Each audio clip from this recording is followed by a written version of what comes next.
Velkommen til fjernundervisning i statskundskab. Vi skal have om sikkerhedsfællesskaber i dag. Hvis du kan høre lyden nu, så er alt i skønnest orden, når du går videre til næste slide. Velkommen til fjernundervisning i statskundskab. Vi skal have om sikkerhedsfællesskaber i dag. Hvis du kan høre lyden nu, så er alt i skønnest orden, når du går videre til næste slide. I forbindelse med dagens undervisning vil jeg gå lidt ud over de mål, der er defineret i gennemgangsplanen, altså viden om basale begreber om sikkerhedsfællesskabers tilblivelse og udvikling. Fordi jeg vil også prøve at placere konstruktivisme som en teori inden for international politik, og også placere det, der hedder liberalismen, som vi har snakket løst om i undervisningen, men som er også en inspiration for sikkerhedsfællesskaber, begrebet sikkerhedsfællesskaber. Så når vi har fået placeret dem og ligesom kender de overordnede teoretiske retninger, så vil vi altså arbejde videre ned med sikkerhedsfællesskaber.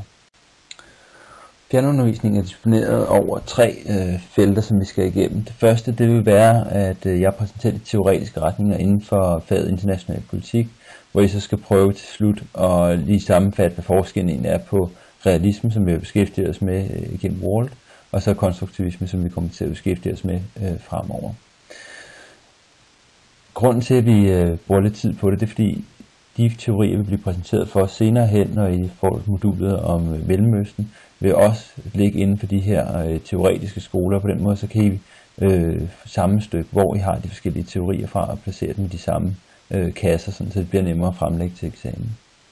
Derefter så prøver vi at kigge på definitionen på et sikkerhedsfællesskab. I første omgang vil jeg se på nogle af de andre former for håndtering, som findes. Og derefter selvfølgelig også på en decideret definition af, hvad et sikkerhedsfællesskab egentlig er. Vi vil ikke komme ind på de sådan mere enkeltdele af sikkerhedsfællesskabsteorien. Det kører vi på mandag, så hvordan normer og identitet præcis bliver påvirket, går vi altså ikke ind i. Men vi prøver at se på, hvad der grundlæggende kendetegner et fællesskab. Og det vil så munde ud i, at de skal lave et mindre individuelt arbejde i forhold til NATO. Prøve at analysere på, er det overhovedet en alliance. De ting, som vi skal lave individuelt, dem skal I medbringe på mandag. Så kan vi prøve at snakke om nogle af de svar, jeg har givet. Det er dagens program.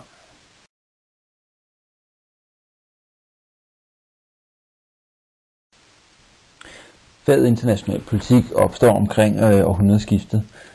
Hvis man læser realistiske teorier, så vil de typisk referere, at de i virkeligheden tager deres inspiration tilbage i en forfatter, der hedder Thukydides, som skrev i Grækenland før Kristi fødsel, og at man kan genfinde realistiske tanker op igennem historien. Det er selvfølgelig også rigtigt, og der er bestemt mange af de samme tanker, der går igen. Det samme gælder liberalisme, som jo også som ideologi har eksisteret siden 15-1600-tallet, især 1600-tallet. Men når vi taler om, at de begynder at eksistere som teorier inden for international politik i begyndelsen af det her århundrede, så er der altså den betydning, at det bliver formaliseret som videnskabelige teorier, der klart formulerer nogle forudsigelser og nogle årsagssammenhæng, som man så kan gøre til genstand for undersøgelse.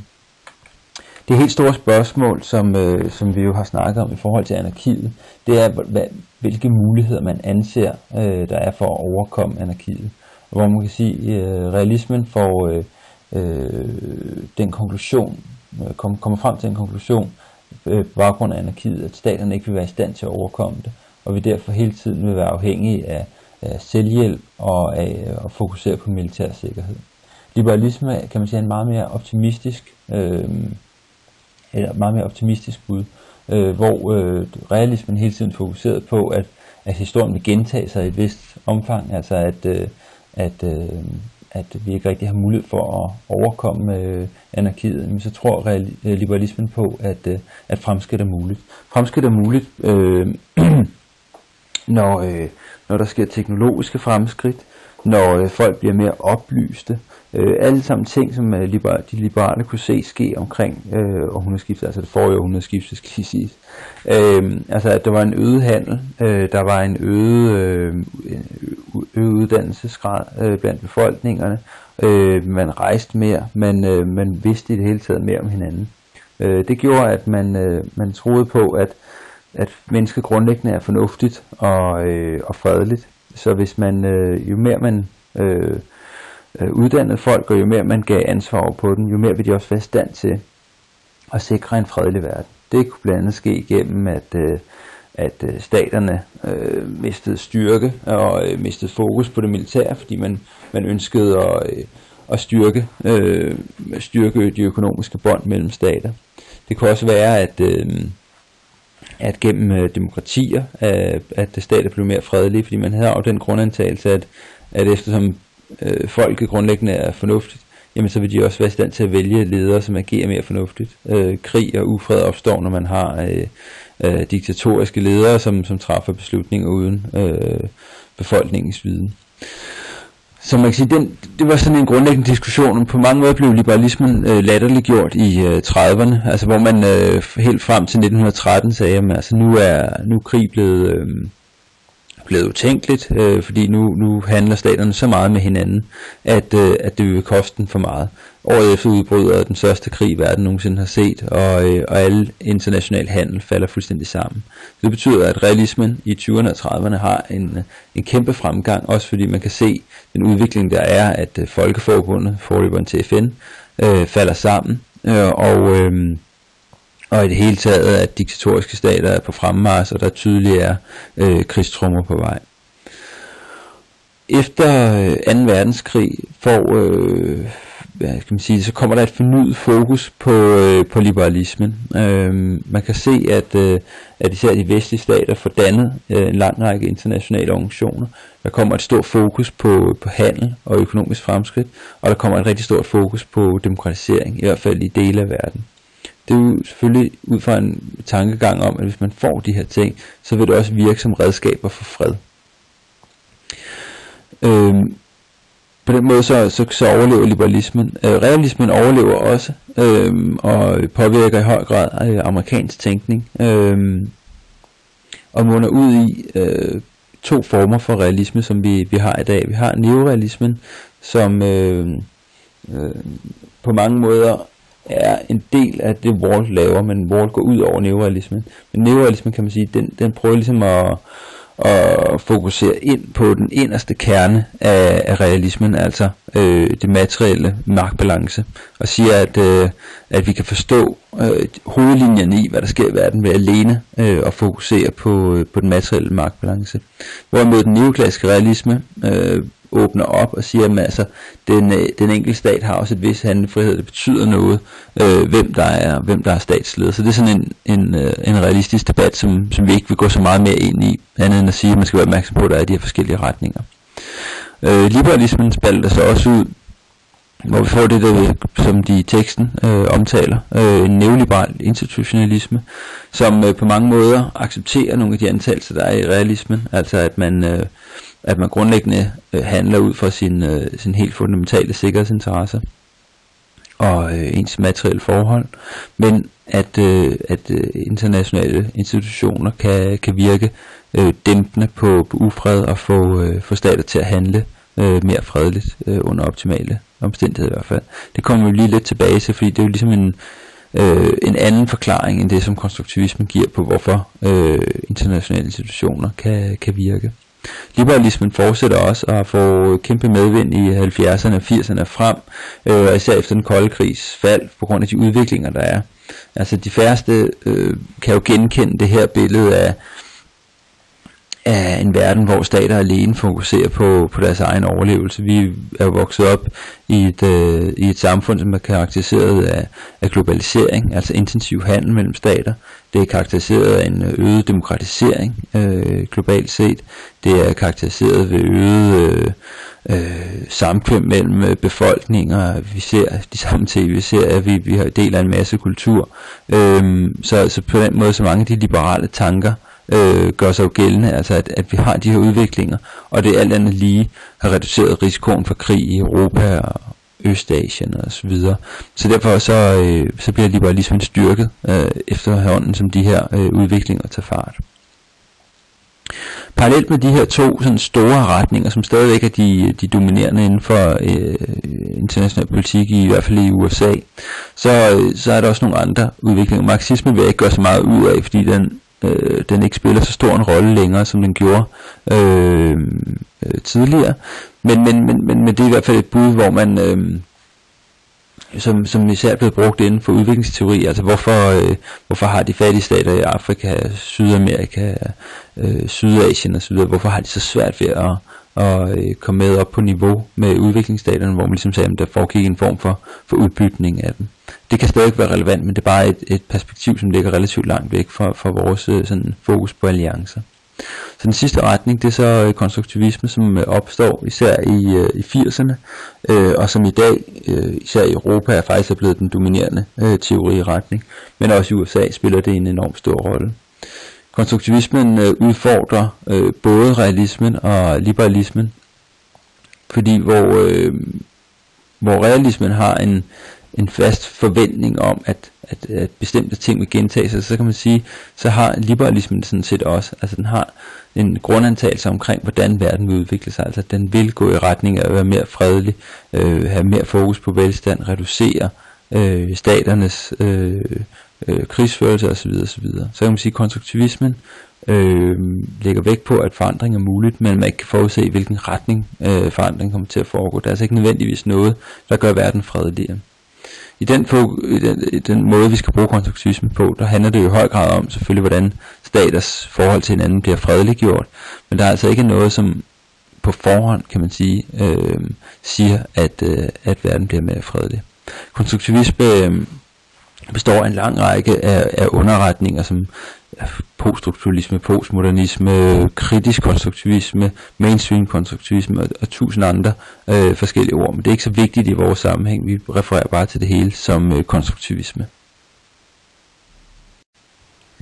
En anden måde, man typisk kan bruge til at skelne mellem de her forskellige teoretiske retninger og deres syn på international politik, det er ved at se på deres mulighed, den mulighed, de ansætter er for forandring i det internationale system. Så kan de grundlæggende mekanikker ændre sig over tid, eller er vi dømt til sådan en evig gentagelse. Og det andet, det er i høj grad, hvad er det, der afgør, om stater handler, hvordan stater handler. Er det fordelingen af materielle goder, eller er det størrelsen af landene, deres militære kapaciteter, eller kan det også være ikke-materielle forhold, som idéer, eller normer, eller den type ting. Altså hvad er det, der er vigtigt her? Og vi har to traditionelt meget materielt fokuserede teorier, altså realismen og især neorealismen og marxismen, som begge siger, at det er staternes materielle styrke, som afgør, hvordan de vil agere. Det er sådan set fuldstændig lige meget, om det er demokrati eller diktatur. Det er lige meget, om det er om der generelt er en opfattelse blandt statens borgere af, at man bør agere fredeligt osv.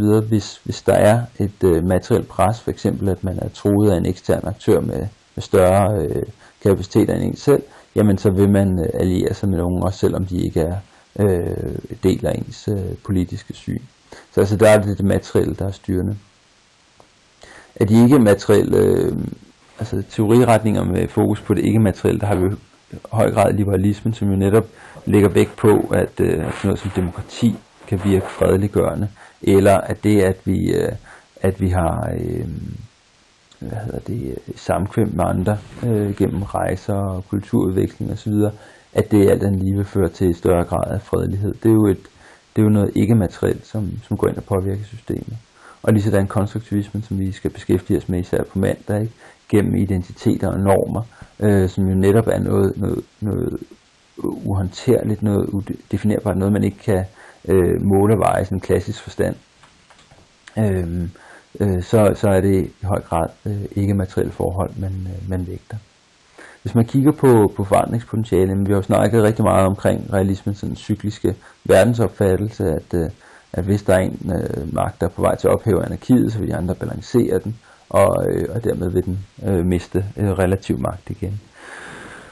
Ligesådan neoliberal institutionalisme, selvom de anser, at institutioner har en mulighed for at forandre verden, jamen så,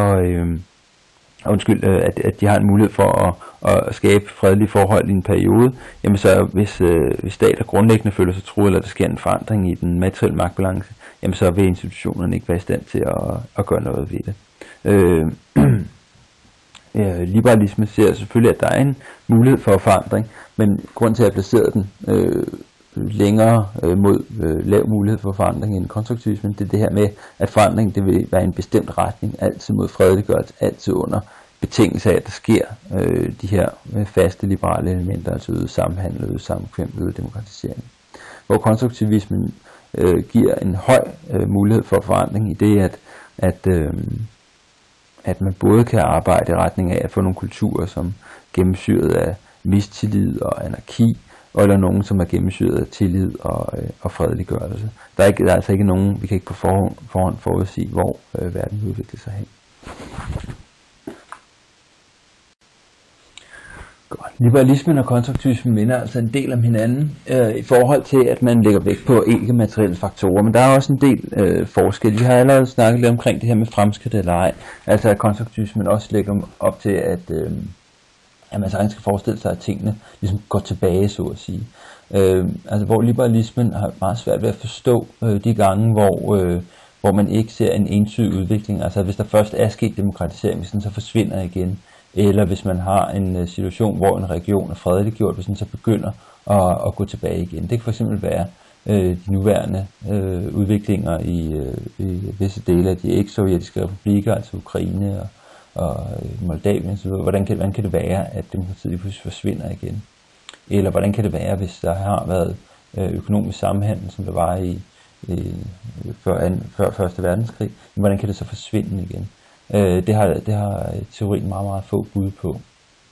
Ligesådan, at det heller ikke nødvendigvis behøver at være demokratisering og samhandel osv., der er øverst på statens dagsorden, men det kan lige så vel være udbredelsen af islamisme eller kommunisme eller noget andet. Det har liberalismen heller ikke noget bud på. Det kan konstruktivismen bedre forklare.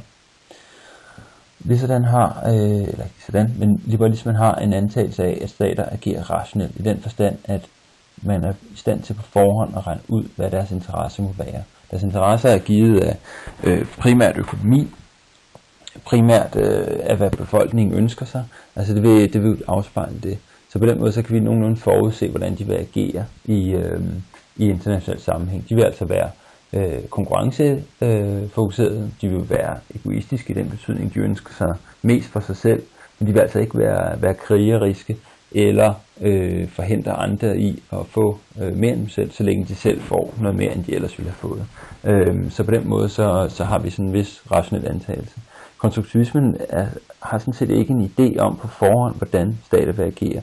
Det er egentlig muligt at danne sig stort set hvilken som helst identitet, hvilken som helst form for adfærd i international sammenhæng. Det kan vi ikke slutte til på forhånd. Det kan være alt fra hvad skal man sige, sådan en slags dommedags undergang, krigsførelse, som vi så det under det tredje rige, til det mest fredelige, uanset hvor truet en stat må være, så opfører den sig pacifistisk. Begge dele er sådan set muligt, hvis det er den identitet, der er blevet dannet. Og det gør så også, at hvis man har et grundlæggende forskellige bud på, hvad det er, der afgør staters interesser og handlinger, altså er det befolkningens uddannelsesniveau, fornuft, økonomiske interesser, eller er det simpelthen et spørgsmål om, hvad det er for en kultur, der er dannet identitetsmæssigt eller ej. Så det har en vis betydning, når vi begynder at kigge på sikkerhedsfællesskaber, hvornår man forventer, de opstår og ikke opstår. Hvis vi nu vender opmærksomheden internt mod den konstruktivistiske retning, så vil man sige, som det også er omtalt i teksten i dag, så er man meget fokuseret på identitet og hvad for nogle interesser det så giver staten, og dermed i sidste instans, hvordan man handler. Altså spørgsmålet omkring identitet er ikke noget, der er givet. Vi er jo vant til på mange måder at få præsenteret det at være dansk, for eksempel som en givet identitet, eller snakke om amerikanerne som værende på en bestemt måde. I konstruktivismen, som vi kender det fra ledelse og konfliktteori, der er identitet et meget mere åbent spørgsmål, noget der kan forandres over tid. Og alt efter hvordan den her identitet bliver etableret, så vil stater se sig selv have forskellige interesser. Altså det, at Danmark ser sig selv have en interesse i Afghanistan eller Mali, som det er nu, det er altså ikke noget, der er naturgivet, det er noget, der afhænger af, hvordan den danske identitet i øjeblikket bliver konstitueret, som man siger, altså dannet. Og det giver selvfølgelig også nogle forskellige handlinger. Så det at sige, at den nationale interesse, det altid er økonomi, eller altid er overlevelse, eller altid er værdier, men det kan man ikke sige på forhånd. Det er simpelthen et spørgsmål om, hvordan identiteten er blevet konstrueret. Så man siger, hvad er det så, der kan påvirke staters identitet, altså gøre, at vi får en anden identitet, eller vi får en anden national interesse? Jamen det er der sådan set mange forskellige bud på. Nogle fokuserer meget på, hvad det er, der sker mellem stater, lidt som vi kender det her fra sikkerhedsfællesskaber, men også på global plan. Hvad er det for nogle kulturer, der danner sig der? Er det konkurrencekultur? Er det en konfliktkultur? Eller er det en samarbejdskultur for eksempel? Det kan være en af de ting. Andre konstruktivister, de fokuserer meget på, hvad er det for en diskurs eller måde at tale på, der er internt i et samfund, og hvad er det så for en type udenrigspolitik, det giver. Det er for eksempel har været rigtig mange analyser af USA, hvordan man der bruger udenrigspolitikken også til at definere, hvem man selv er som amerikaner, og omvendt, hvordan man definerer sig som amerikaner, er også med til at give, hvad for en type udenrigspolitik man fører. Andre igen har fokuseret på altså noget som NGO'er, altså non-governmental organizations, som Røde Kors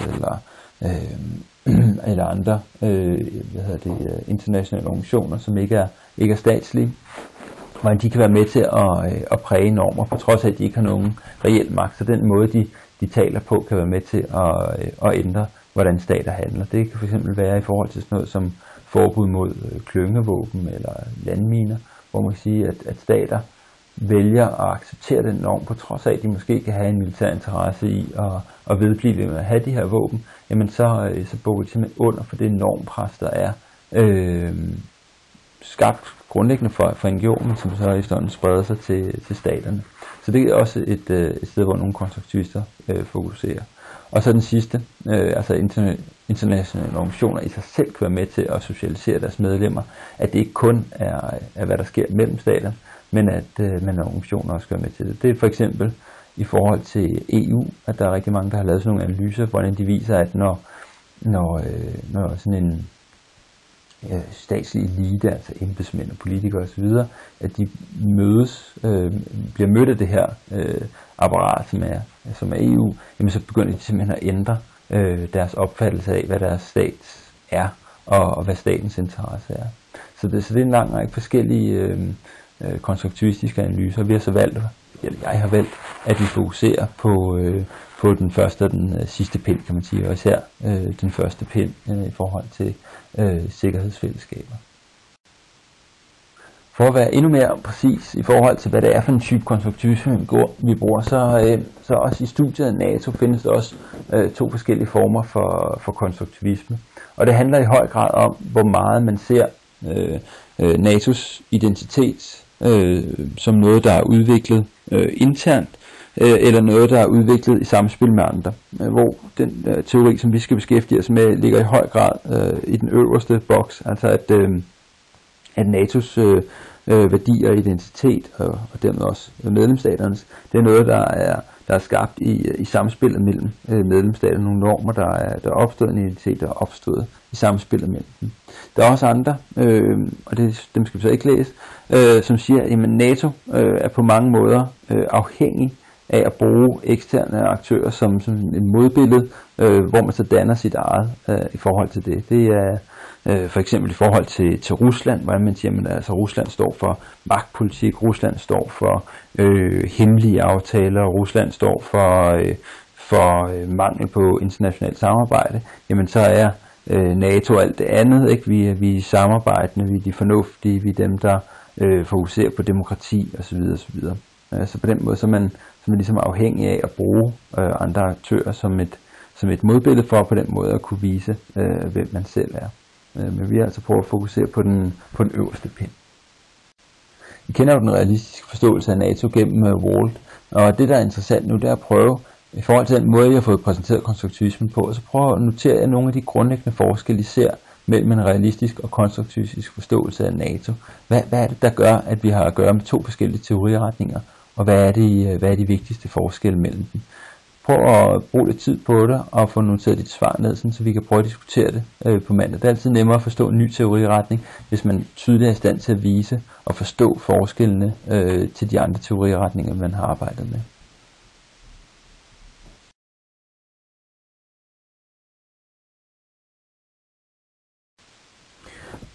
Vi starter lidt bagvendt i et forsøg på at definere, hvad et sikkerhedsfællesskab egentlig er. Vi har prøvet at se på, hvad det ikke er. Nogle af de her begreber, nogle af begreberne har vi været inde på tidligere, men lige præcis det med sikkerhedsregimer har vi ikke talt om tidligere. Sikkerhedsregime er også et forsøg på at reducere betydningen af sikkerhedsdilemmaet. Altså det her dilemma, der hele tiden er med stater, fordi vi er i tvivl om de andres intentioner, og hvis de begynder at sikre sig selv for at være mere sikre i et anarki, jamen så vil vi automatisk føle os mere usikre og dermed have incitament til at opruste eller skabe alliancer. Det gør selvfølgelig, at stater arbejder rigtig intensivt for at reducere den her usikkerhed, det her sikkerhedsdilemma. Og en af de måder, man kan gøre det på, det er for eksempel gennem et sikkerhedsregime. Det vil være relevant, hvis man har nogle stater, som grundlæggende har meget modsatrettede interesser, eller måske ligefrem er i fjendskab. Og at der sådan set ikke er noget, der er ikke nogen fælles identitet, der er ikke nogen sikkerhed om, hvad hinanden vil som udgangspunkt. Men derfor kan man alligevel godt lave nogle sådan rent praktiske foranstaltninger.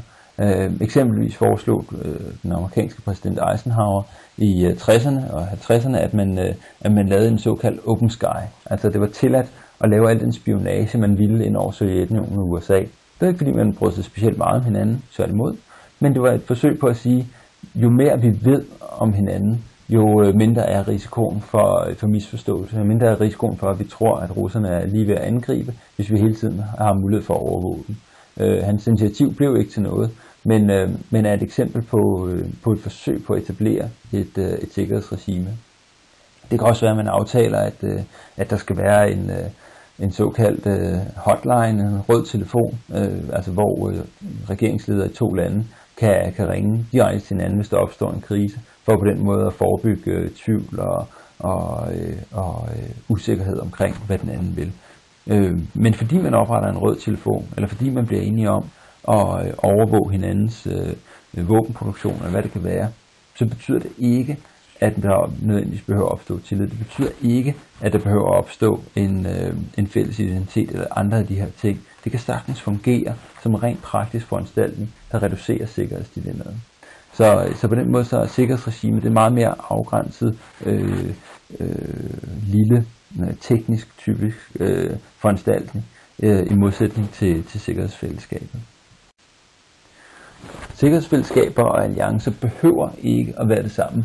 En sikkerhedsfællesskab kan sagtens opstå ud af en alliance, men det behøver altså ikke at gøre det. Så der er rigtig store forskelle mellem de 2 ting. Altså vi definerede jo en alliance med Wall som et fællesskab, der opstår et forsøg på at balancere en ekstern trussel eller imødegå en ekstern trussel. Det kan også være, som Wall også lægger op til, at alliancen kan være offensiv, altså at man enten ser en trussel, eller man måske bare ser en nem mulighed for at vinde en krig, at man så bliver enige om at gå sammen for at opnå de her effekter. Hvor sikkerhedsfællesskabet behøver ikke at være rettet mod nogen. Altså det kan opstå, at man siger, at vi deler de her værdier, fordi man kan se, at der i omgivelserne er nogle helt andre værdier. Det kan være, at man under en kold krig fokuserede på demokrati, fordi man kunne se, at der var andre ideologier, der dominerede i nærområdet. Så på den måde så kan et sikkerhedsfællesskab opstå som en modreaktion på andre værdier, men er som sådan ikke rettet, ikke rettet mod nogen. Det handler tværtimod om at skabe fred og stabilitet internt blandt de lande, som indgår i det. Det betyder også, hvis man ser det der freds- og sikkerhedsrollen, som de snakker om i teksten, altså at sikkerhedsfællesskab vægter fredsrollen, at man skaber fred gennem den interaktion, der er mellem aktørerne ved at ændre deres interesser. Hvor alliances vægter sikkerhedsrollen, altså det at skabe sikkerhed gennem militære foranstaltninger. Så det er simpelthen 2 forskellige roller, de betoner. Som sagt, som teksten også gør klar, så er det jo næppe tilfældigt, at sikkerhedsfællesskab netop opstår i Vesteuropa og måske i den nordatlantiske område.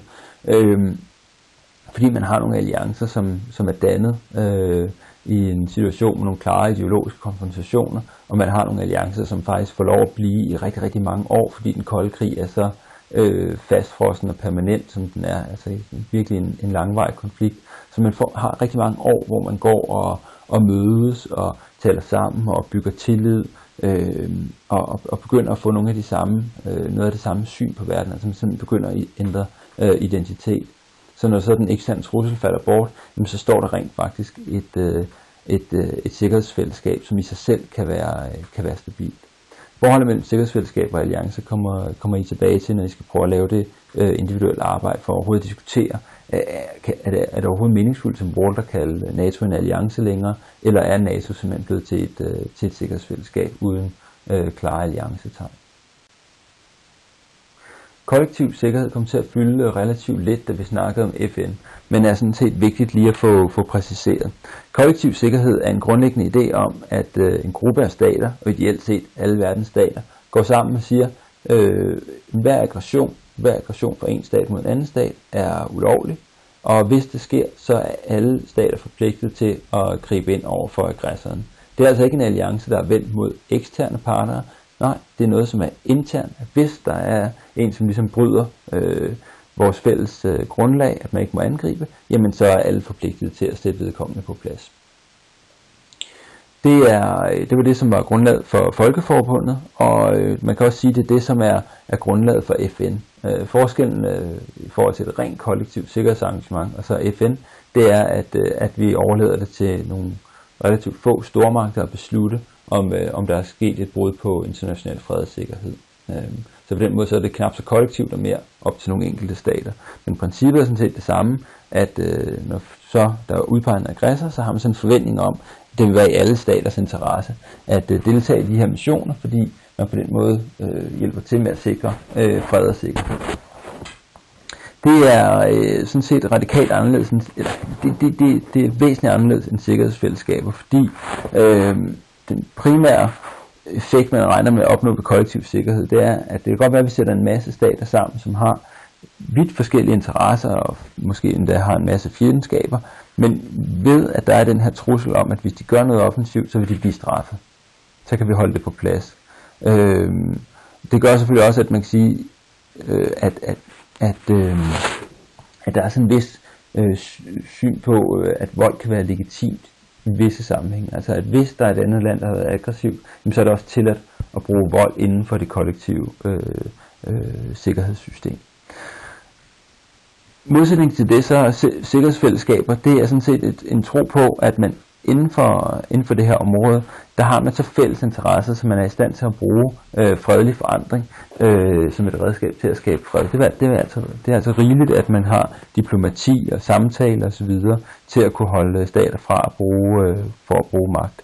Så på den måde så er man heller ikke afhængig af stormagtsdeltagelse. Det kan sagtens være 3 eller 4 småstater, som for eksempel vi har set det i Norden, som danner en form for sikkerhedsfællesskab. Man er ikke afhængig af, at der er en stormagt, der ligesom kan banke en aggressor på plads, fordi selve tanken om, at der var nogen, der skulle finde på at angribe, er sådan set utænkeligt. Prøv at forestille jer tanken, at Sverige, Norge eller Finland eller Island skulle søge en militær konfrontation mod et andet nordisk land. Det er utænkeligt. Det er simpelthen, altså, tanken kan slet ikke forekomme. Så på den måde så er man afhængig af, at man har et ens syn på hinanden og syn på brug af militærmagt inden for en region, som vi for eksempel har det i Norden. På trods af, at der ikke ligger nogen formelle alliancer eller noget kollektiv sikkerhed eller noget som helst andet, så det er simpelthen bare, at man har et andet syn på, at man ikke kan bruge vold legitimt. Det er simpelthen ikke en måde at omgås hinanden på. Og dermed er vi også ved at komme frem til at kunne definere et sikkerhedsfællesskab, fordi det er helt afgørende at betone, at det her det er en oplevet følelse af, at man kan være sikker på, hvordan de andre vil agere. At selve det, at tanken om at vende tilbage til konfrontation og tænke i afskrækkelse og balancering og alt det her, det er utænkeligt. igen forestil jer den her tanke omkring de nordiske lande. Altså, det er fuldstændig utænkeligt. Og det kræver, at der er en form for integration, altså en følelse af fællesskab, community, som Karl Deutsch skriver. At vi har et skandinavisk fællesskab, for eksempel, som er sådan en styrke, så brug af magt er uinteressant. Det skandinaviske eksempel er også interessant, eller det nordiske eksempel er også interessant, hvis man prøver at kigge på den næste del, han skriver. Altså at den her følelse af fællesskab, den bliver fuldt af et enten formelt eller informelt institutioner og praksiser. Altså vi kender selvfølgelig Nordisk Råd, og der findes en formel overbygning, men Nordisk Råd beskæftiger sig sådan set ikke med sikkerhedspolitik. Så det der er, det er uformelle institutioner. Så institutioner skal altså forstås i en lidt anden forstand, end det vi kender fra dagligdagen, hvor det er bygninger og mennesker, der mødes osv. osv. Det kan altså også sagtens være noget uformelt. Der er en uformel institution, som er det her, at man kan konsultere hinanden, uden at bekymre sig om den andens intentioner osv. osv. Det er den type af uformelle institutioner, man skal forestille sig. Og de skal selvfølgelig have sådan en styrke at være så udbredte, at man simpelthen er overbevist om, at den her måde at se hinanden på, altså der er så stor sikkerhed for, at det her det er noget, som vil vedblive over en årrække, som slet ikke bekymrer sig om, hvad er nu udviklingen i Norge, eller hvad er nu udviklingen i Sverige. Man er fuldstændig sikker på, at den her tilstand er permanent. Så snart hvis man begynder indenfor, at vi er usikre på, om den her fredelige adfærd den vil være væk om 2 år eller 4 år, jamen så er usikkerheden tilbage, så må man igen begynde at tænke på sin egen overlevelse. Hvad er det grundlæggende for en stat, jeg står overfor? Altså hvis man laver en ikke-angrebspagt med Nazi-Tyskland, jamen så er man udmærket godt klar over, at det her det er noget, som er en midlertidig ordning, og derfor må jeg blive ved med at bekymre mig om min egen overlevelse. Det er netop det, der ikke kendetegner et sikkerhedsfællesskab. Det er altså, at man kan være sikker på det over lang tid. Og Yalem her er blevet taget med i teksten, fordi han meget specifikt fokuseret på det her med regionale sikkerhedsfællesskaber. Altså hvor han siger det her med, at man ligesom har forkastet muligheden for brug af militære løsninger i samkvemmet med hinanden. Og det kan man sige, det er jo ikke noget, der behøver at foregå officielt, det er ikke noget, der behøver at stå på et stykke papir. Det kan simpelthen bare være, at selve tanken er utænkelig, og dermed har man et sikkerhedsfællesskab. Og det er vigtigt at sige det her med, at det er noget, som man bruger i intraregionale konflikter. Altså det her, det er noget, som er rettet internt i den her region, det er inden for det her sikkerhedsfællesskab. Og ikke noget, der nødvendigvis gælder udenfor. Man kan altså sagtens se et sikkerhedsfællesskab, som bruger vold i en lang række eksterne konflikter, og samtidig udelukker brugen af vold internt. Det vil for eksempel være NATO. Karl Deutsch er interessant, dels fordi selvfølgelig han har fundet på begrebet sikkerhedsfællesskaber i sin tid, men også fordi han skrev i 50'erne og 60'erne, og han havde et meget klart fokus på europæisk integration. Han var meget stor tilhænger af europæisk integration, og han ønskede, at EF og EU, så noget han jo aldrig oplevede, men at EF skulle bevæge sig i en retning af at være en føderal stat. Så det vil sige, ikke alene så han, at de her transaktioner, altså øgede transaktioner, breve, flytning af arbejdskraft, alle de andre ting, at det ville føre til, at vi opbyggede et sikkerhedsfællesskab, men han så også gerne, at det her sikkerhedsfællesskab i sidste ende førte til, at man ændrede den formelle og den reelle suverænitet, altså staten simpelthen begyndte at afgive suverænitet til en øvre europæisk føderal stat. Det er ikke nogen nødvendighed, og den tekst, som I har læst, er fra 2001, og der kan man sige, der har man nok et lidt andet syn på sikkerhedsfællesskaber. Det eneste eksempel, vi har på et integreret fællesskab, det er EU, og EU har stadigvæk en mærkelig hybridform mellem på den ene side at have tiltaget sig noget formelt, eller fjernet noget formelt suverænitet fra medlemsstaterne, men samtidig har man også de medlemsstater, man har stadigvæk en lang række punkter, hvor de er suveræne på, ikke?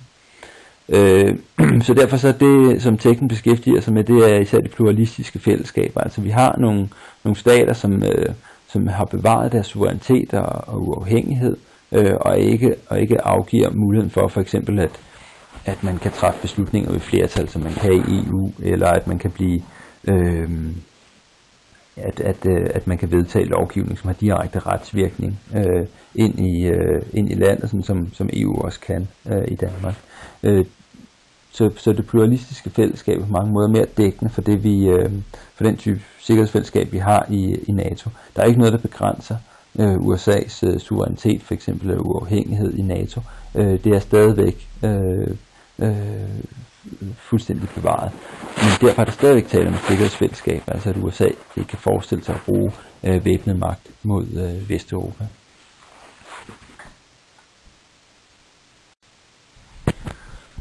Du skal nu gå ind i opgave 14.1 og prøve at besvare nogle af de spørgsmål. Det kræver, at du lige finder det strategiske koncept frem, og jeg er udmærket klar over, at det ikke er lektie til i dag, men på den måde så får du en gratis chance for at komme i gang med lektien til tirsdag, og det kræver ikke nogen dybdelæsning af teksten. Det du kommer frem til, du må gerne skrive det i hånden, men skriv det på maskine. Tag det med til undervisningen på mandag, og så prøver vi at tale om, hvad det egentlig er, der karakteriserer NATO grundlæggende, og også igen som en måde at forstå forskellen mellem realisme og konstruktivisme. Som du nok har opdaget, så er den her præsentation ikke gået dybere ind i, hvad det egentlig er, der har fået den konstruktivistiske teori til at hænge sammen. Altså det her med normer og identitet, men det er noget af det, som vi vil prøve at tale meget mere ind i på mandag. Og i det hele taget også prøve at flytte fokus over på, hvordan kan vi anvende den her teori om sikkerhedsfællesskaber til at forstå NATO og NATO's måde at agere på i øjeblikket. Så tak for nu, og vi ses på mandag.